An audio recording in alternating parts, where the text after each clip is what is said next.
ವಿಶ್ವವಿಖ್ಯಾತ ಮೈಸೂರು ದಸರಾದಲ್ಲಿ ಕಂಬಳಕ್ಕೆ ಅಪಸ್ವರ ಕೇಳಿ ಬರ್ತಾ ಇದೆ. ಆದರೂ ಕಂಬಳ ಆಯೋಜನೆಗೆ ತುದಿಗಾಲಿನಲ್ಲಿ ನಿಂತ ಸರ್ಕಾರ.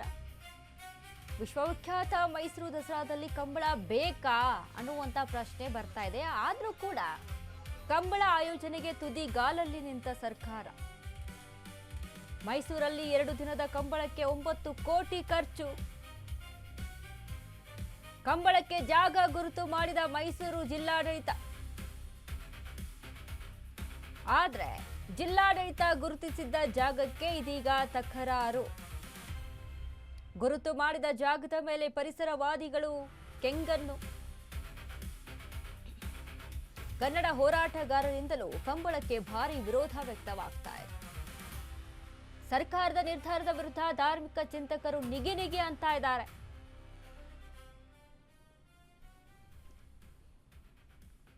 ಮೈಸೂರು ದಸರಾದಲ್ಲಿ ಕಂಬಳ ಬೇಕಾ ಅನ್ನುವಂಥ ವಿಚಾರಕ್ಕೆ ಅಪಸ್ವರ ಕೇಳಿ ಬರ್ತಾ ಇದೆ. ಯಾಕಂದ್ರೆ ಪರಿಸರವನ್ನ ನಾಶ ಮಾಡಿಕೊಂಡು ಕಂಬಳ ಆಯೋಜನೆ ಮಾಡುವಂತ ಅವಶ್ಯಕತೆ ಏನಿದ್ರಿ?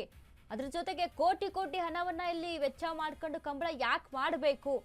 ಓಕೆ, ಕಂಬಳ ಕೂಡ ನಮ್ಮ ದೇಶದ್ದೇ ಒಂದು ಸಂಸ್ಕೃತಿ, ಅದಕ್ಕೂ ಕೂಡ ನಾವು ಅಷ್ಟೇ ರೆಸ್ಪೆಕ್ಟ್ ಮಾಡ್ತೀವಿ. ಆದ್ರೆ ಮೈಸೂರಿಗೆ ಸದ್ಯಕ್ಕೆ ಈ ರೀತಿಯಾಗಿ ಮೈಸೂರಲ್ಲಿ ಇದ್ದಂತ ಪರಿಸರವನ್ನ ನಾಶ ಮಾಡಿಕೊಂಡು ಕಂಬಳ ಮಾಡೋದು ಬೇಡ.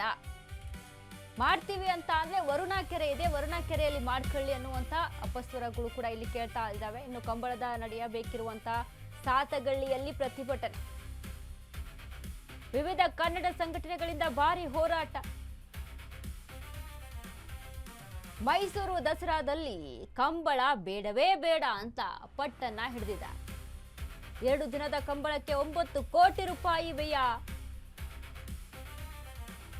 ದಸರಾದಲ್ಲಿ ಹಲವಾರು ಕಲಾವಿದರು ಪಾಲ್ಗೊಳ್ತಾರೆ. ವಿವಿಧ ರಾಜ್ಯದ ಕಲಾವಿದರ ಗೌರವಧನ ಹೆಚ್ಚಿಸಿ ಕೂಡಲೇ ಕಂಬಳ ಆಯೋಜನೆ ಕೈಬಿಡಿ ಎಂದು ಆಗ್ರಹ ಕೇಳಿ ಬರ್ತಾ ಇದೆ. ಕೋಟಿ ಕೋಟಿ ಹಣ ಅಲ್ಲಿ ವ್ಯಯ ಮಾಡ್ತಾ ಇದ್ದೀರಾ, ವೆಚ್ಚ ಮಾಡ್ತಾ ಇದ್ದಾರೆ, ಅದಕ್ಕಿಂತ ಕಲಾವಿದರಿಗೆ ಕೊಡಿ ಅನ್ನುವಂತ ಹೋರಾಟ. ಮೈಸೂರು ವಿಶ್ವವಿಖ್ಯಾತಿ ಜಂಬೂ ಸವಾರಿ ದಸರಕ್ಕೆ ಎಲ್ಲ ಪೂರ್ಣ ಸಿದ್ಧತೆ ನಡೀತಾ ಇದೆ. ಮುಖ್ಯಮಂತ್ರಿಗಳ ನೇತೃತ್ವದಲ್ಲಿ ಸಭೆ ಸಮಾರಂಭಗಳು ಮಾಡಿದಿರಿ. ಇಲ್ಲಿ ಜಿಲ್ಲಾಧಿಕಾರಿಗಳ ನೇತೃತ್ವದಲ್ಲಿ ಸಭೆ ಸಮಾರಂಭಗಳು ಮಾಡಿದಿರಿ.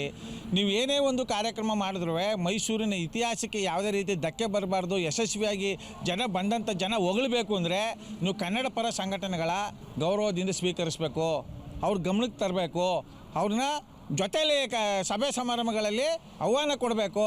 ಮತ್ತು ಚಿಂತಕರನ್ನ, ಇತಿಹಾಸ ಉಳ್ಳಂಥವ್ರನ್ನ, ಪರಿಸರವಾದಿಗಳನ್ನ, ಇವ್ರನ್ನೆಲ್ಲ ಸಭೆ ಸಮಾರಂಭಗಳು ಕರೆದು ಜನರ ಅನಿಸಿಕೆ ಅಭಿಪ್ರಾಯಗಳನ್ನ ಸಂಗ್ರಹಣೆ ಮಾಡಿ ಯಾವುದೇ ಒಂದು ಕಾರ್ಯಕ್ರಮ ಮಾಡಿದ್ರೆ ಯಶಸ್ವಿಯಾಗಿರ್ತವೆ.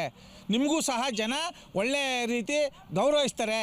ಆದರೆ ನೀವು ಏಕಾಏಕಿ ಮಂಗಳೂರಲ್ಲಿ ಮಾಡುವಂಥ ಕಂಬಳವನ್ನು ಮೈಸೂರಿಗೆ ತಂದು 9 ಕೋಟಿ ಖರ್ಚು ಮಾಡ್ತಾಯಿದ್ದೀವಿ ಅಂದರೆ ಇದಕ್ಕಿಂತ ಅವೈಜ್ಞಾನಿಕವಾದಂಥ ನಿಮ್ಮ ಅನಿಸಿಕೆ ಅಭಿಪ್ರಾಯಗಳನ್ನ ನಮ್ಮ ಮೈಸೂರು ಉದಯವಂತ ಕನ್ನಡಿಗರ ಬಳಗದಿಂದ ಉಗ್ರವಾಗಿ ಖಂಡಿಸುವುದ್ರ ಮೂಲಕ ಖಂಡಿಸ್ತಾ ಇದ್ದೇವೆ, ತಿರಸ್ಕಾರ ಮಾಡ್ತಾ ಇದ್ದೇವೆ.